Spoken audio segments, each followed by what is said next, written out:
Hello, everyone. So we found out today, and we kind of knew about this already because it was talked about before. The former presidents of Ireland got allowances for office supplies, etc., after they left the role as president as Uachtar on the Heron. Now, first of all, the presidency should be abolished. It's only a useless role. It's 350,000 euro a year plus allowances, expenses, and everything paid for you. Catherine Connolly sat up an hour to Uachtar and she's done nothing since November. Not to mention half the people Ireland didn't vote for. Half of the people Ireland didn't even vote, and the other half that did vote spoiled the votes, including myself. Because the presidency of Ireland is just a joke. It's a fucking joke. It's a disgrace. And they have a big house in Old Snoop and they could fill the house with loads of young Irish people who need a place to stay and stuff, but they won't do it. And of course, they won't turn it into an iPad set, which they should. Catherine Connolly won't live in with the iPad settles, unfortunately. But this is the thing. So former President Mary Robinson, which is in the Elders organisation, and Mary McAleese, and of course President Higgins, former President Higgins. Last year in 2025, 580, nearly 600,000 euros allocated to the former presidents. That's even just to the former presidents for office supplies, etc. And then it rose to 1 point something million, which is now, it's 1 point something million, for office supplies for those secretaries and stuff and paying for them. And it's utterly despicable. Because let's be fair, when you're a former president of Ireland, you're not an active president of Ireland. First of all, the presidency should be abolished. It never should have been a thing past probably the 90s or so. That's when the presidency should have been abolished. But yeah, when you're a former president, you're a former president. You're entitled to nothing. You get a pension. That's it. Like you're well looked after. 350,000 is very good. Like you think about 350,000, 350,000 for 2 years, 600,000 euro. Think about that, and then allowances, expenses. You and I probably will never see that sort of money in 2 years. Nobody, no Irish citizen really would see that money, 600,000 in 2 years.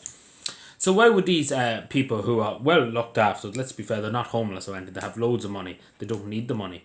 It's all greedy, to be told. And Michael D. Higgins, his daughter's a senator, he has a big pension from being a lecturer, and he has a big pension for being a TD, and of course from the presidency. He doesn't need the money, he doesn't need the office supplies, he doesn't need the secretaries, he doesn't need, he can pay it himself. He shouldn't be getting it. The same as the other former presidents shouldn't be getting it. Simple as that. They have enough money, they don't need the Irish taxpayer to pay them. That's why they're former presidents, they're private citizens. It's up to them if they want secretaries, if they want office supplies. It's up to them to buy it themselves. When I want stuff here, I don't go into the Irish government and be like, can you pay for my stuff? Because you know what happened? They tell me to fuck off, and rightly so.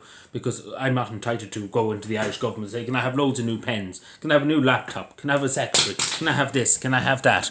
I'm not entitled to that. I shouldn't be entitled. Nobody's entitled to that. You have to work for your keep. And they have the money. It's not the fact of the matter they don't have the money. They have the money. They're just too fucking greedy. That's the problem. And that money that could be allocated should be going towards Irish people, should be going towards Irish homeless people, young people in difficulty, on drugs, etc. But the presidents, the claim, Michael Higgins claims to be for the common man, the working class, for the Labour Party. It couldn't be further than the truth because he's still taking money as we speak in the pension and stuff. He can give up his pension, he doesn't need it. He has his other pensions, along with the presidential pension. He has, the Chocty Dollar salary as a pension. And of course, God knows how much that is a month. Insane amount of money we're talking about a month. We're talking about maybe 30,000 a month in a pension, maybe more in some cases. They don't need it. Simple as that. They don't need it. They don't need it. They shouldn't be getting it because they have enough to do them. And it's not right. It's abuse of the taxpayer. And again, they're former presidents. That's why they're private citizens. They're not entitled to it. The private citizens like you and me, they're not entitled to it. And they shouldn't be entitled when the presidency shouldn't be in office anyway. It should be abolished because it's all just fucking wallops. Like imagine the president of the United States gets less than the president of Ireland.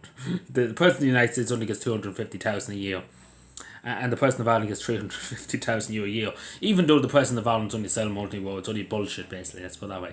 But yeah, I could see why, and I would say in the next election, course, if they don't change some of the systems of the presidential elections, I'm going to spoil my vote regardless. I think for now on, I probably will spoil my vote for the presidential elections for now on, even if the Pope were himself vote.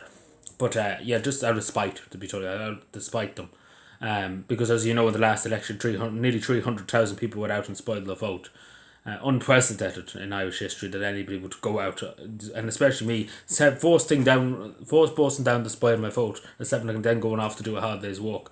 Like the establishment was fucking mortified when that happened because they never thought anybody would be so upset. Other people would be so upset to go and spoil the vote. So and then half of the people didn't bother turning up, and then the other half spoiled the vote. Then the other half of people voted for Jim Gavin. So it was just basically a farce. The whole presidential election was just a farce. But anyway, let me know what you think. All arguments aside, all fucking throwing temperatures aside, it's all just a farce. But anyway, let me know what you think. Subscribe for more and bye.